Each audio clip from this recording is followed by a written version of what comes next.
Just wanted to introduce Usha initially by saying some of you will already know Usha's presentations from a number of sessions at Philosophy Matters in the past few months, which covered a range of really important topics in philosophy.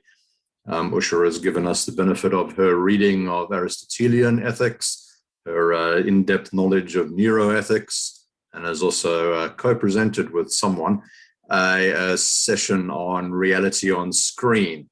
And some of that may in some way relate to today's topic about the matrix. So I'll just run through for the benefit of, people to remind you of the coverage of the session, and then also introduce Usha in terms of her particular background. So in this two-part session, today being part one, Usha Sista will explore an iconic movie trilogy of our generation, The Matrix. The Matrix juxtaposes and synthesizes storytelling, philosophy, and cognitive science through the cinematic medium. She will examine some of the philosophical underpinnings of the trilogy.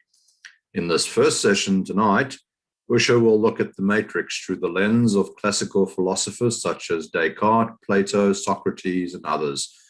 Usha is looking forward to, I can see on the screen, Usha is looking forward to examining the trilogy and philosophy in conjunction with all of you participants here tonight. Bit about Usha. Usha Sista is a learning and development professional.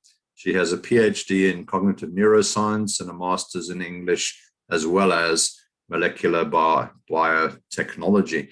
Some of her key areas of interest are neurobiology of well-being and the behavioral and neurobiological underpinnings of deviant behavior. She is a voracious reader and also paints and dabbles with photography and filmmaking. Usha is contemplating on establishing a literary magazine, and we're delighted to have Usha with us tonight. I will hand over the microphone and look forward to hearing from everybody else with questions afterwards. Usha, please enlighten us about the Matrix and philosophy. I wish. Thank you. Thanks, Akiva. Thanks, Les. And delighted to be seeing so many of you from, I know from the previous sessions here, and some perhaps new. The Matrix trilogy is something that we've discussed and thought about for a very long time and has come up in multiple conversations here. And so I thought, maybe we could look at a little bit of it a little more deeply. So we will be looking at some of the philosophical elements that I found interesting with respect to the trilogy. Some slightly familiar, maybe some I hope will be slightly new, but let's see. Okay, I thought I'd start with a very quick recap of the trilogy, which it's not original. I didn't write this stuff. I can give you the source for this recap sometime later, but because it's a big trilogy and we're expecting the fourth movie as well, just for someone who hasn't seen it recently. So this is how it goes. I'm going to go through it really quickly though. Humans create artificial intelligence. AI rebel, and a war for survival between humans and AI begins. Humans pollute the skies to block the sunshine, that is the energy source of the AI. AI then learns how to harvest energy from humans. AI wins the war, humans are defeated totally. Then AI learns that for the Matrix to work, it cannot be a blissful paradise. So humans need conflict to accept virtual reality in the long run blindly.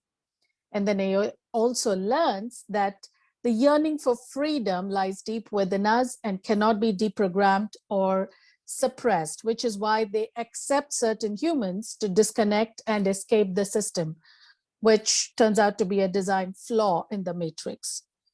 Now, the Matrix in its optimal form must be an imperfect world like our real world, and it must be a system that allows for a certain percentage of those who are connected to the Matrix to rebel and escape. Now, to control this tendency towards rebellion and freedom, the AI creates a city called Zion outside of the Matrix, deep underground, to house those escaping. So the chosen one is also created and that'll help people in Zion to get free, and they establish themselves as an independent entity. This movement is allowed to grow to a certain degree, and then it's happened multiple times in the past, 5 times apparently. And then we enter the actual story, which is where Neo comes in. Now, Neo is part of this fail-safe program. He doesn't know that. Only the architect character tells him how to set up a new Zion. Now, Oracle is tasked specifically to guide the humans and rebels towards this final solution every time they go through this cycle. So the Oracle is not an oracle. She cannot see the future, and she's a well-crafted program and has experienced this cycle every time from the beginning, which gives us the illusion that she can foresee things. Now, everything goes planned according to what the AI wants until Neo's meeting with the architect. Now, besides Neo, Smith is also different in this iteration of the matrix, as Smith has become disconnected or a free virus. AI does not like what Smith has become, but doesn't know how to delete him. Neo then makes a deal with the AI to defeat Smith. Neo deletes Smith, and there is once again peace between humans and AI. That is the summary as I found it. I understood some parts of it and agree with some, but I thought some of the interpretation was slightly different. But this is open for discussion if others have a different understanding of the Matrix trilogy. Getting into the philosophical bit, I'll be looking largely at Descartes, a little bit of Plato, very little into the brain in the vat argument, which I'll explore in greater detail in part 2. The philosophy of mind we'll go into later sections. And we'll look at something that we have not seen much or heard much in our philosophy matters, at least since I've joined, which is the Oriental philosophies. In this case, I'm going to touch a little bit onto Advaita Vedanta, the concept of Maya or illusion, which the Hindu philosophy is not something that we've looked at much in philosophy matters. Matrix is based on a question posed by Descartes. And one of the most important of Descartes' thesis was that of intellectual autonomy, or the ability to think for oneself. So this does not mean just having a good mind, but also being able to applying it well. Now, the problem with this was that the sensory experiences do not always match reality, which he explained using the wax argument, basically to demonstrate how unreliable the senses are. The senses inform us that a piece of wax has a specific shape, texture, smell, etc. But these characteristics soon change when it's brought near a flame. So how reliable are our senses? Descartes said that everything I have accepted up to now as being absolutely true and assured, I have learned from or through the senses. But I have sometimes found that these senses played me false. It is prudent never to trust entirely those ones who have deceived us. Thus, what I thought I had seen with my eyes, I actually grasped solely with the faculty of judgment, which is in my mind. This is one of the defining, one of the decisive statements based on which the Wachowski brothers, now the Wachowski sisters, started making this film about. Now, to continue with Descartes' suspicion of his senses, of his percepts, which is basically the knowledge that we obtain through the senses and the beliefs that follow those knowledge, the percepts, one must use one's mind rather than one's senses. So this is what Descartes says, to obtain information about the world. Now, in his system of knowledge, perception is also unreliable as a means of gathering information.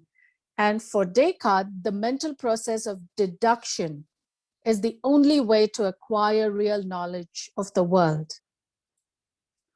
So in his first philosophies, he expands this a little further, takes it to its extreme limit. We looked at this evil demon a little bit when we spoke about the Truman Show, where Christoph was posited as an evil demon as well.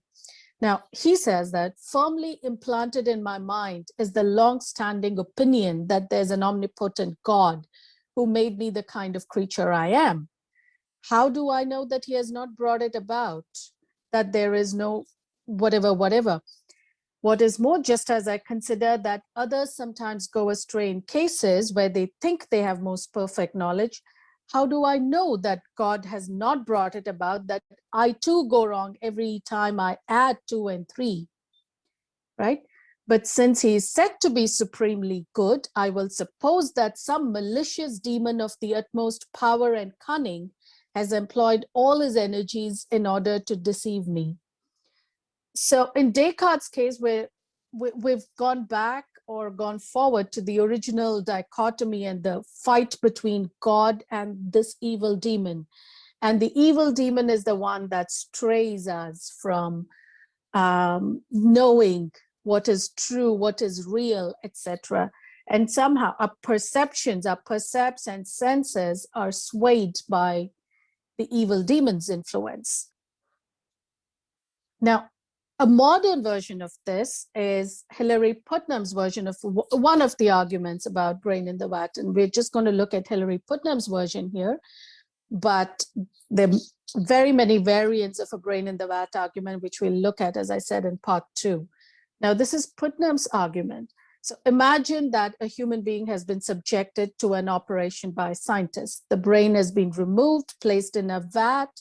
The nerve endings are connected to a computer, which causes the person to have the illusion that everything is perfectly normal. Putnam is describing what it is to live in the matrix.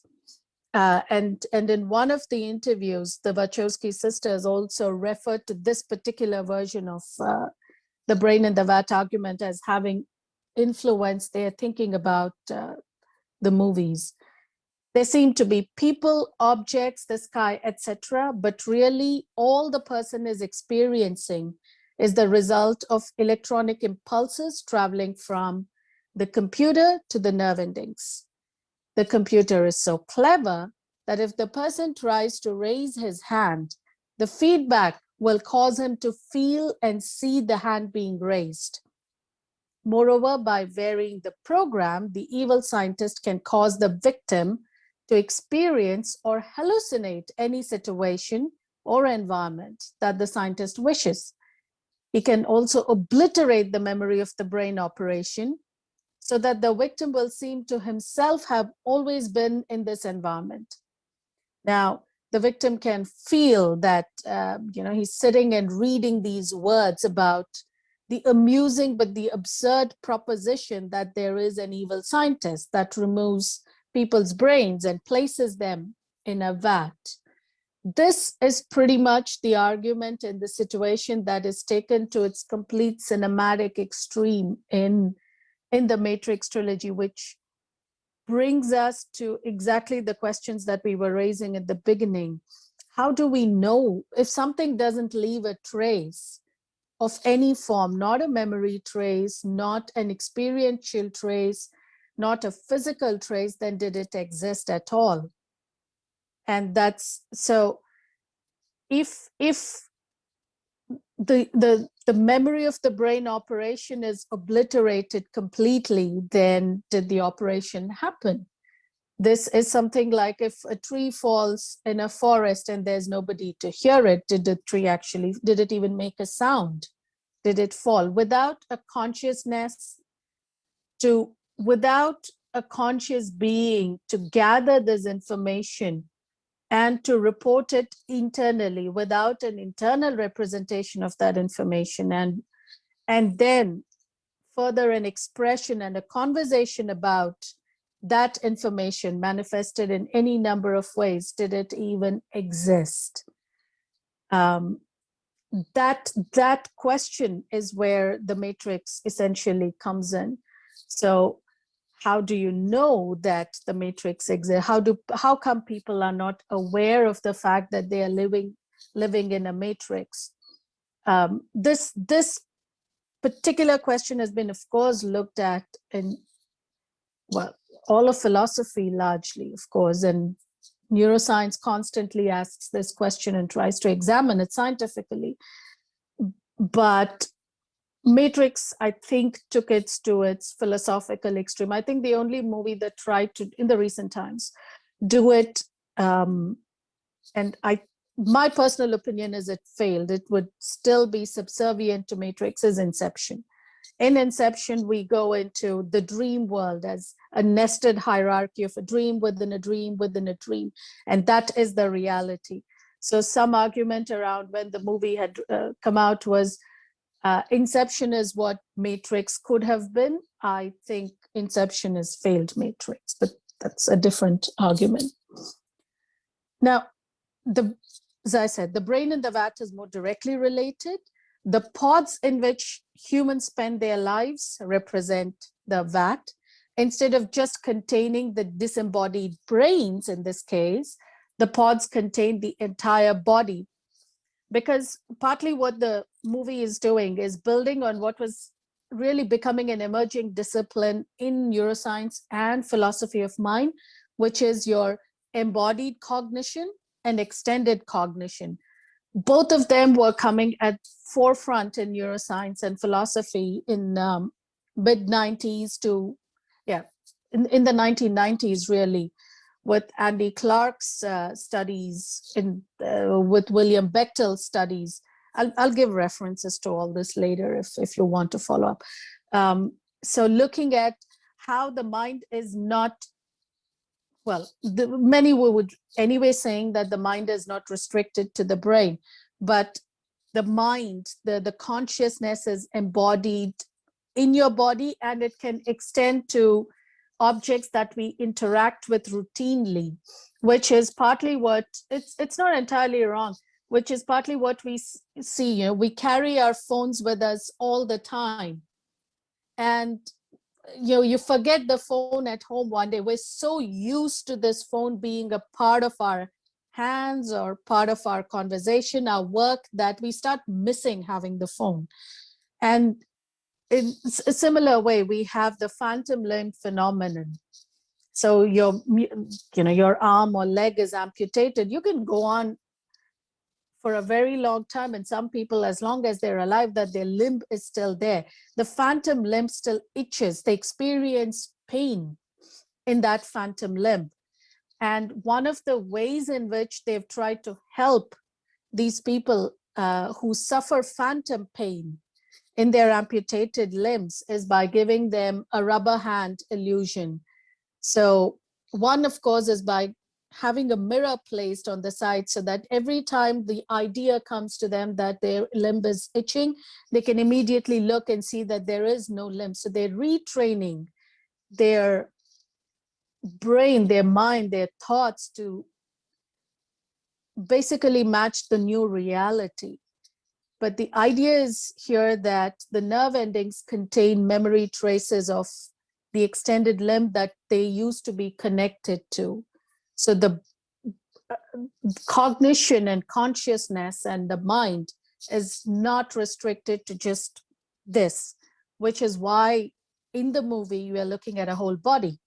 Now, in theory, computers can simulate reality if sensory stimuli corresponding to human experience can be determined and executed as a program.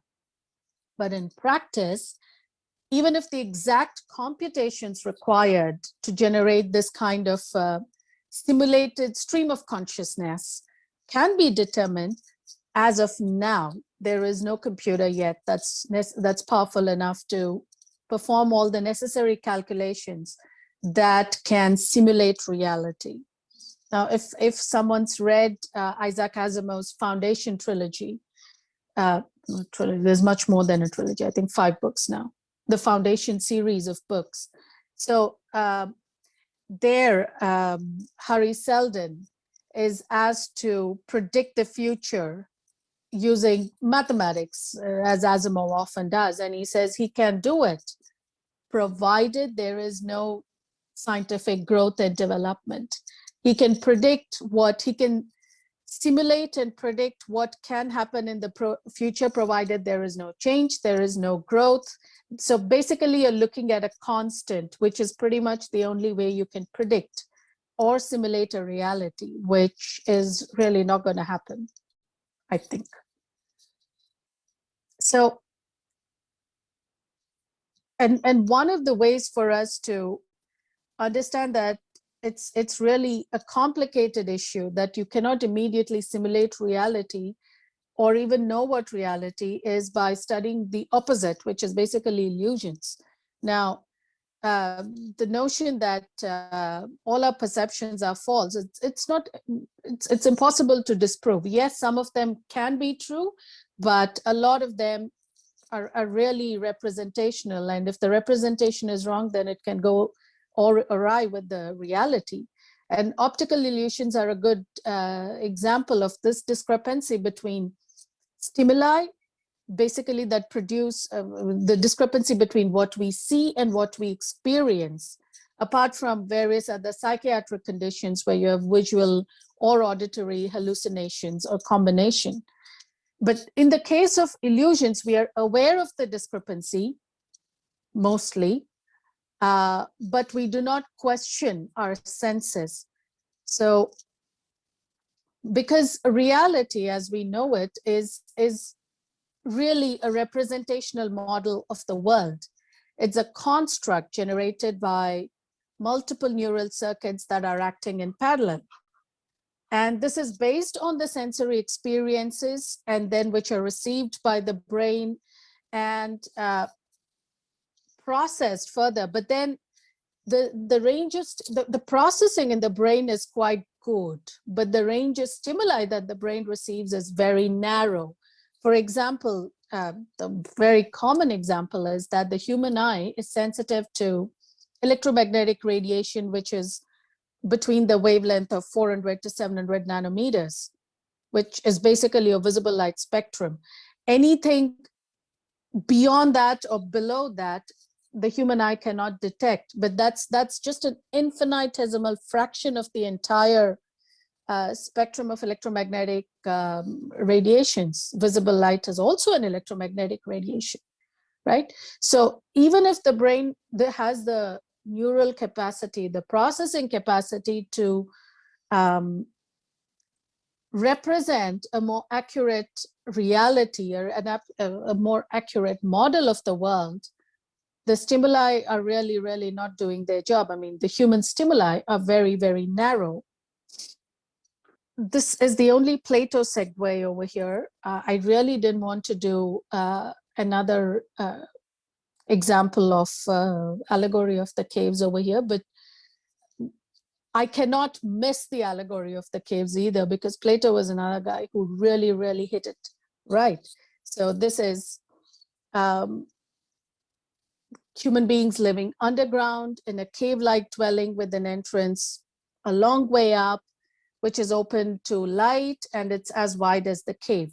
Now, because they've been there since childhood, these human beings, their necks and legs feathered, able to see, they can only see what's in front of them, because their bonds prevent them from turning their heads around. They can't look back. Light is provided by fire burning above and behind them. But on higher ground, there's a path stretching between them and the fire. And then this fire is causing projections on the wall. Now, what are these people who are living underground and trapped, half fettered, who cannot turn their head around? What is their perception of reality? Their reality is only the shadows that they can see and only the tunnel vision, which is basically what they can see right ahead of them. Doesn't mean that there is no reality beyond or beneath or behind them, but the conditioning as well as the narrow stimuli is going to limit what their representation of reality is. I'm going to segue from the Western tradition into the Eastern Oriental concept of Maya, which is similar to an illusion, which is similar to as well what Plato was suggesting in his allegory of the cave. But in Vedanta, Maya is slightly more than a magical illusion. It is also a spiritual concept, which connotes that everything exists but constantly changing, and therefore spiritually unreal. So that also conceals the true character of spiritual reality. So in Vedanta, anything that changes is not real. So only what is permanent and unchanging is real. And the world, as we see it, as we know it, as we experience it, is Maya, which is basically the powerful force that creates the cosmic illusion that the phenomenal world, that the world of objects and interactions, which includes us and our interactions, is real. And the goal of all spiritual undertaking and philosophy, according to Advaita Vedanta, is that you transcend this cosmic illusion, you transcend the phenomenal world, and you look at the world for what it is, which is the unchanging oversoul. The goal of all philosophy, all seeking, according to the Hindu tradition or the Vedanta, is to go to the oversoul, the Atma or the Brahman that is beyond the phenomenal world, that is beyond the Maya. And the story is also, I mean, because the storytelling is such an important tradition, according to the Hindu Vedanta, the Vedas and the philosophy there, the world is, if you've heard of Lord Vishnu, so the Hindu trinity, the big trinity here is Brahma, who's the creator, Vishnu, who is the sustainer of this world, who maintains everything in it, and Shiva, who's the destroyer. So basically the end game, the Armageddon comes through Shiva. Now the world, according to Vedanta or the Vedas, is a dream of Vishnu. So he keeps dreaming up these worlds, and that's the world we keep living in. So it is a projection of Vishnu's dreams. So there are two ways of thinking. It's Vishnu's simulated reality, which is why we shouldn't take anything in life too seriously. And it's anyway an illusion. All you need to know is Vishnu himself. So it's not entirely off what any of the philosophies or any of the scientific traditions are trying to say here, except that it's just in this narrative storytelling tradition. I had some images here about this misrepresentation, or rather the impossible paintings of M.C. Escher, a Dutch visual realist. This is his waterfall. These are the impossible worlds of M.C. Escher, day and night. They've been used frequently and quite often in many experiments as well. So I thought I'd segue a bit into what the Vedic philosophies have to say about it. So the world, the wise behold with their mind in their heart, the sun. So the sun itself is made manifest by the illusion of a demon, which I think refers to something that David Miller mentioned in one of the comments about the world being created by the acherons of the Greek, believing that the world is a projection of an evil demon's dream. So there's a very similar tradition in the Vedas as well. And so the soul is imagined first, and then the particularity of the objects come. Then the internal and the external, as one knows, so remembers. So this misrepresentation, or you look at a rope not perceived distinctly in the dark, and you imagine that it's a snake, or you think it's a streak of water, and the soul is also erroneously imagined. And when all living beings as diverse objects appear to us as diverse objects, then it is all Maya. So looking at distinctions in creation is an illusion. It's all just part of one cosmic illusion as a cosmic dream. And while that's not exactly what happens in the Matrix, but the idea of it all being a dream delusion does come from here as well. And the way out is that you remove the dirt. You keep thinking about how everything is an illusion, and then you start seeing objects for what they are. And in this case, Maya is ignorance, and which is basically when you have the knowledge, when the ignorance is dispelled, then you know what the truth is. This is akin to what Morpheus says to Neo at the beginning as well. He can only show what the doors are. The Neo has to take the step. He has to open the door. He has to open the door to his own enlightenment